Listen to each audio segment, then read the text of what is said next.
आज महाशिवरात्र आहे आणि आज महाशिवरात्राचा सगळीकडे आपल्याकडे भारतामध्ये उपवास असतो. उपवास म्हणलं की महाराष्ट्रामध्ये जर प्रामुख्याने विचार केला तर साबुदाण्याची खिचडी खायची, तळलेले पदार्थ खायचे, वेगवेगळे फळं खायची, खजूर, बदाम, काजू, पिस्ते नुसते खाण्याची रेलचेल असते. पण आयुर्वेदानुसार उपवास असा नाही.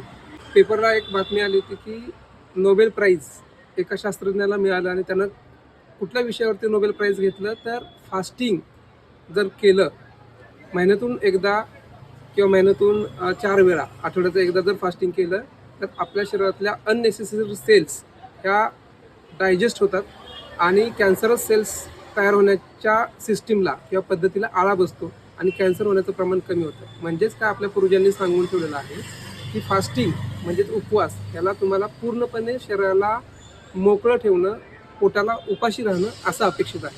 म्हणजे उपाशी राहणं म्हणजे हलके पदार्थ खाणं, जे तळलेले पदार्थ ते टाळणं, हे जे गुरु पदार्थ आहेत ते टाळणं आणि फक्त पाणी किंवा कोमट पाणी अशा पदार्थावरती उपवास करणं हा अर्थ त्याच्यातून अभिप्रेत आहे. त्यामुळे उपवास करायचा असेल तर पोट मोकळं ठेवा.